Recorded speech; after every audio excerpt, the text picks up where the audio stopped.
financial plan. I'll tell you seriously, on a real serious note here, Kendall, because of the pandemic over the last 2 years, there are some deals to be had in the travel industry right now. Yeah. And look for them. I mean, even local stuff. If a person wants to drive somewhere in the Midwest to one of the the hot spots of the Bransons or the Wisconsin Dells, those places have been hurting for the last couple of years. There are deals to be had. Don't just call them up and make a reservation. Ask for the deals. They're out there. Yeah. Because they want people back in their resorts. We've been doing this for 20 years and serving hundreds of families. We're going to bring solutions to your situation. How do you choose a financial advisor? How do you know who you should That's work the with? value of that 210 core, moving everything towards a purpose on purpose. Hey, everybody. Welcome to Your Retirement Blueprint Podcast. My name's Kendall Stahl, and I'm here with my co-host, Mr. Phil Cooper. Hey, everybody. Thanks for watching. Good to see you. Yeah, it is good to see him. Can we see them? Good to see you. It's good to, I think I can see them, but it's good to see you. Oh, man. We're going to have a fun topic today. It's about traveling and summer vacations. Okay. But first, I got to tell you, since you're so big on your grandsons that I gave to you, you're always up for a grandson that I story. gave to you. Yeah. Since I'm your favorite son-in-law. All right. Yeah. Okay. Yeah. Let's talk grandsons. All right. Let's do it. All right. So, Kai, Sunday, Okay. this past Sunday, we are out riding around. We're in a subdivision. You know where we live. It's quiet, no cars. Mm-hmm. So every now and then we'll take a four-wheeler or dirt bike and just ride around slow, and he rides in front of me. And on Sunday, we saw a baby deer, okay, with his mom. And it was little, like it was pretty fresh. Mm-hmm. And anyways, he wanted to scare it. So moral of the story is the mom ran in the woods. The baby stayed. And we just looked at it, took some pictures, drove off, whatever. Then we came back and it's laying right by the road in the landscaping. He got out and petted on it. Oh, no. And so we got some good videos of that, which I'll show you if I haven't already. Okay. And but apparently, one of my friends said that if you get human scent on them, the mother doesn't claim them anymore. Is that true?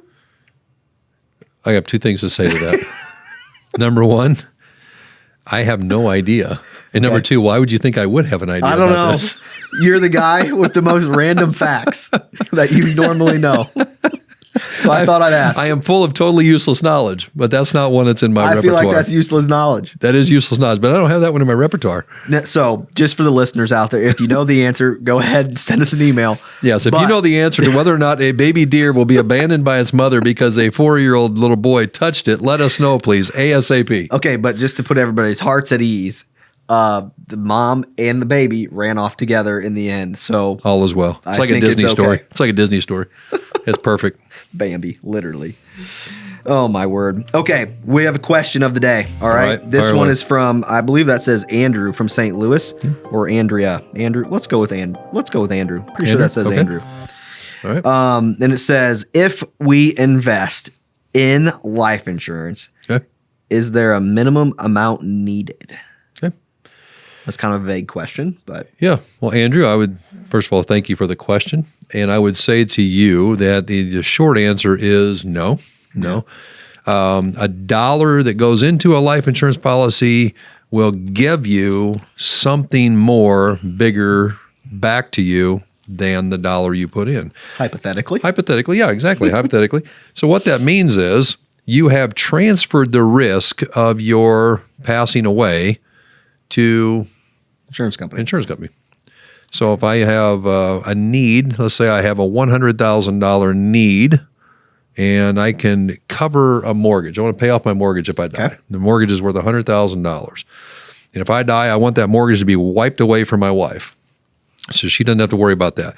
I would not have to put $100,000 into the life insurance policy. I can put lesser amount of money to buy a great big death benefit, right? So that's the idea behind life insurance. The short answer to your question is going to be this. It depends. Yeah. The short answer is it depends because depending on what you want to use that policy for. If you're talking just straight up pure vanilla life insurance, then no, there's usually not a minimum and most times there's not a maximum, those kind of things. It all depends on what you want that policy to do. That was a pretty vague answer, I know, but life insurance can go from here to here. So some people are going to go buy term insurance, right, for exactly what Phil just said. cheap death benefit to cover X, whatever X is. Right. Right. Yeah. And then some people can use life insurance to as kind of like an investment, so to speak. Although life insurance is not an investment. Correct. Some people use it to build cash value. Agreed. And I would say, generally speaking, in some of those policies, then sometimes there's minimums of 25 or 50 there or are. 100 grand Yeah. of. So of I death said benefit. the general answer is no. However, if you want, like Kendall said, that term insurance, I'm buying life insurance for a specific term. Yep. 5 years, 10 years, 20 years. I want coverage for that period of time. Then generally no. But if you're doing something like accumulating cash in there for other reasons, maybe you're going to use that cash for some long-term care benefits, or use that cash for a car later, or use that cash for something, then maybe there are some minimums you have to put in. Okay. So Andrew, Sounds thank good. you for the question. The short answer is it all depends. It all depends. Unfortunately, a lot of times that is our answer in this industry. Yeah, it is. Yeah. Okay, we're going to talk about summer travel today. Okay. We're going to talk about how to save money, how to wind that into planning, any tips and tricks there. Yeah. You going anywhere? Yeah, we are. Where are you going? Lots of places. So, yeah, as you know, my son, Mac, my Yep. son, Kendall's son-in-law. No, brother-in-law. Brother-in-law. Kendall's brother-in-law. Boy, they're going to think we have more. We actually have forks on our family tree. It's not just Yeah. your son-in-law is Kendall's my son-in-law. My son is playing baseball this summer. Yep. All over America, literally. I heard we have to go to Wisconsin or something like that. Yep, you do. Okay. Wisconsin was one of the trips, and so we'll hop in the old motorhome and away we go. Now, I've had to think through that a lot with $4.75 gasoline in a come motorhome getting on. 6 miles a gallon. You get good mileage there. Yeah. If going downhill with the sail pulled up, maybe I'd get good mileage. But yeah, so we are traveling. We are going to do some things this summer, all local. And I just was hearing the other day that local domestic travel is going to absolutely skyrocket this summer because people aren't doing the European trips. You got COVID. They don't want to worry about all that stuff. Cost.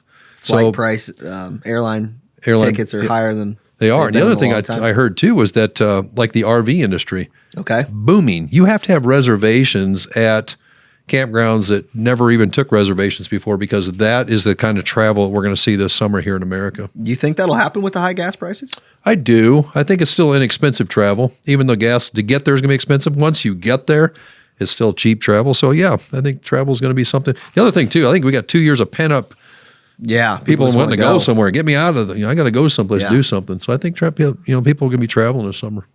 This is the first time, you know this, listeners don't, but this is the first time in a very long time that I don't have lots of summer plans, because we're not, I grew up showing livestock in 4-H, and so that dominates my summer. And my sister just aged out last year, and Kai's not old enough yet. And so we have nothing in the barn, and we don't have any plans to go anywhere. And so Wow. Carrie says Man, we're going oh, to take man. a 2-week vacation. Believe it when I see And it. 1 week I'm going to work like remotely, and the other week I'm going to vacation. I hope you do. I believe it when I see it. But I I'll hope you admit do. it's kind of nice not having all this responsibility this What do year. you have, like a 1 year reprieve and then Kai's in the game? I don't know. We'll see. Yeah, He's pretty young. you'll be in it before you know it. Yeah. Okay. Let's talk traveling. So right. how do people plan for it? How do they save? How do we make it happen? Yeah. Well, first of all, think through it, budget through it. Yeah. Don't credit card it. If you can help that, don't do that. But start to put money aside and say, what's my monthly budget? Can I carve out some of that for my travel plans? Is there a savings account that you can dip into? Those kind of things. Do not, hear me on this, do not just go throw it on a credit card in hopes of paying for it later. Do not stop your investment plan, your 401k, your IRAs in order to do this. Do not stop paying for your other bills in order to do this. Make sure you're doing this out of liquid cash. To that point, off topic, but on topic. Okay. Just a little pet peeve of mine we need to take care of. All right. Oh boy. Okay. I was talking to a client, I don't know, a couple of days ago, last week maybe. All right. And she said she stopped contributing to her 401k because it's ugly in the market right now. Ooh, man. Okay. So your point of don't stop contributing to your retirement plans to go on vacation. Absolutely not. Completely agree. Side note, when the market's ugly, now's the time to sock it away. You're supposed to buy low and sell high. Everything goes on sale. Yep. Buy now. Okay. I'm done with my rant. All right. Don't Thanks stop for the contributing to the market to the retirement plan just because the market's down. But anyways, sorry, completely threw us off topic. You going camping or not? That's what I want to know. Are we going camping? Okay, so for real though, Carrie and I go our what is it, anniversary? There we go, August 24th, 2013. Attaboy. Well done. Brownie points. We try to go somewhere every year for that, and I've been trying to tell her we're just going to get in the car and we're going to go, and we'll just camp. So it's the two of us, and I'm thinking, like, it hits all the points today, right? Cheap, right? Flexible. We can pack the food if we need to save money. Not going to happen. Have any of you met my daughter before? He might be convincing, but he is not that convincing. He is not getting her in a car to go camping anywhere. I don't care how much he thinks that's a good idea. For real though, not last year, 2 years ago, when was Cash's 1.5? So not last year, but the year before, I almost had her convinced, and then she got pregnant. And screwed up my camping trip. She says that wasn't her fault. I don't know what to tell you, buddy. Anyways, all right. Back to what you should. How do you pay for your summer travels? That's what you want to know, right? How do you pay for these things? Not on the credit card. Don't put it on the credit card. Don't stop investing. Don't take it away from other bills.